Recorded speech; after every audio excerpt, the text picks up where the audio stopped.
Materi split spectrum adalah memahami fungsi serta jenis split spectrum, kemudian memahami proses spreading dan dispersing dari sinyal split spectrum, dan memahami parameter-parameter yang ada pada sistem split spectrum. Apa saja yang akan kita bahas pada hari ini? Kita akan mulai dengan komunikator dan jammer, serta bagaimana definisi dari split spectrum. Kita akan membahas karakteristik dari sinyal split spectrum serta jenis split spectrum yang ada, yaitu direct sequence serta frekuensi hopping. Kita juga akan membahas jenis dari PN code, definisi, sifat, dan tipenya, serta membahas processing gate. Komunikator dan jammer. Pada suatu sistem komunikasi akan ada pihak yang berlaku seperti komunikator dan ada pihak yang mungkin akan berlaku sebagai jammer. Nah, jammer memiliki tujuan untuk mengganggu sistem komunikasi atau mendapatkan informasi secara tidak sah dari komunikasi yang ada.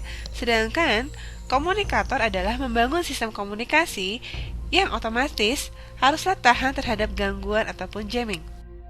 Membangun satu sistem komunikasi yang kuat terhadap gangguan dan jamming salah satunya adalah dengan split spectrum. Apakah split spectrum? Sebenarnya split spectrum adalah suatu jenis modulasi di mana dia memperlebar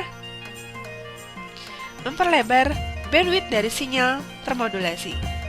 Bila umumnya kita cukup menggunakan bandwidth B, maka bisa jadi bandwidth yang digunakan pada sistem split spectrum menjadi 2 kali atau bahkan berkali-kali dari bandwidth B.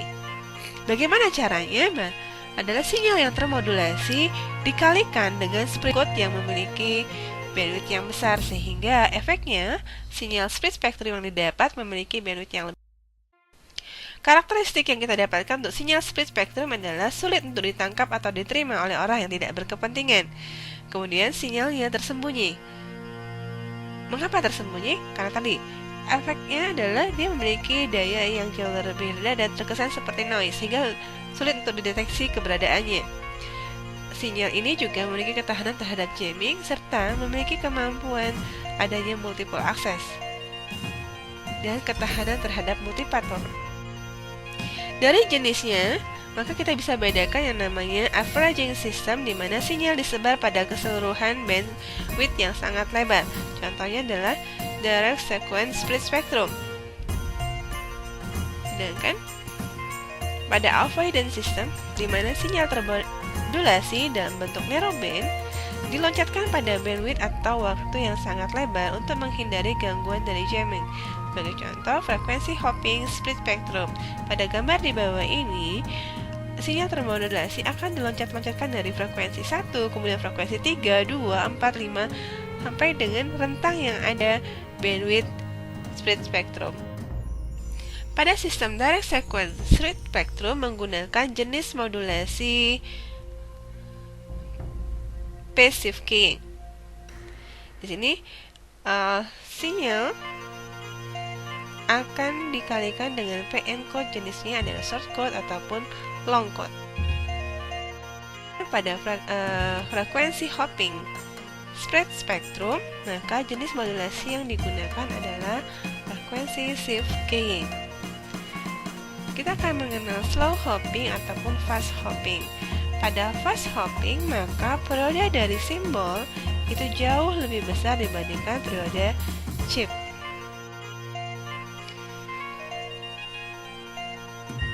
Pada pembangkitan direct sequence ataupun frekuensi hopping, maka ada jenis pseudo noise code. Apa yang dinyatakan sebagai pseudo noise code?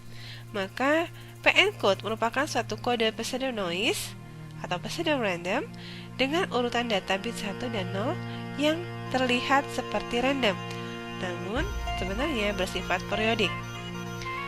Autokorelasi dari PN code memiliki sifat yang mirip dengan white noise.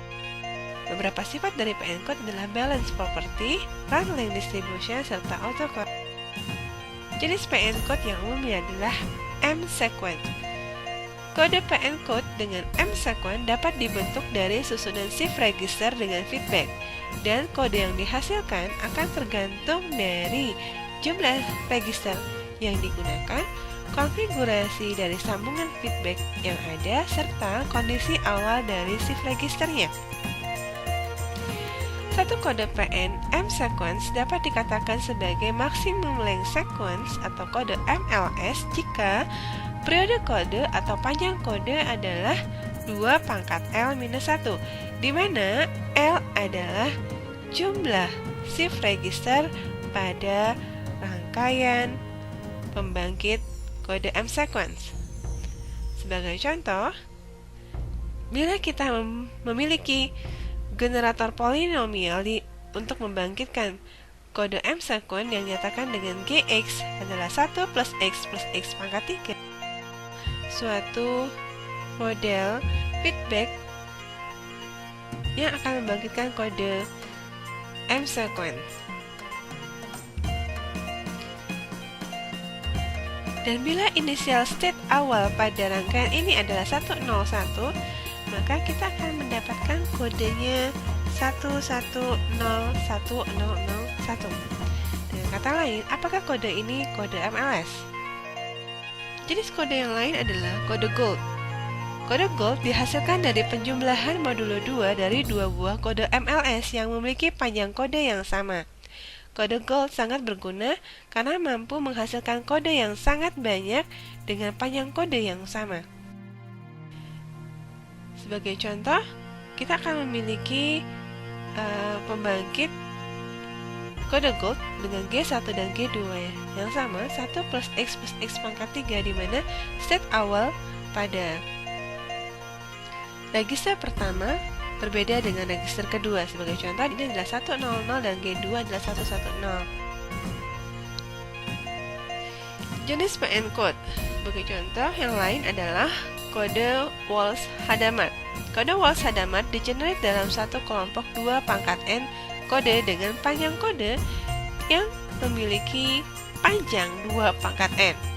Algoritma pembangkitan kode Walsh-Hadamard dinyatakan dalam persamaan berikut, di mana HN atau kode yang akan dibangkitkan ditentukan oleh kode sebelumnya. Processing gain pada spread spectrum akan mempengaruhi pelebaran bandwidth. Processing gain dapat dinyatakan sebagai perbandingan dari bandwidth spread spectrum terhadap bandwidth data, sehingga bisa kita nyatakan pula bahwa processing gain adalah rate chip per rate data ataupun periode data per periode chip.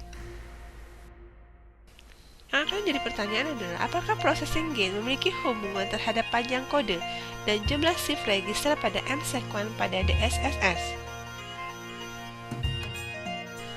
Terima kasih.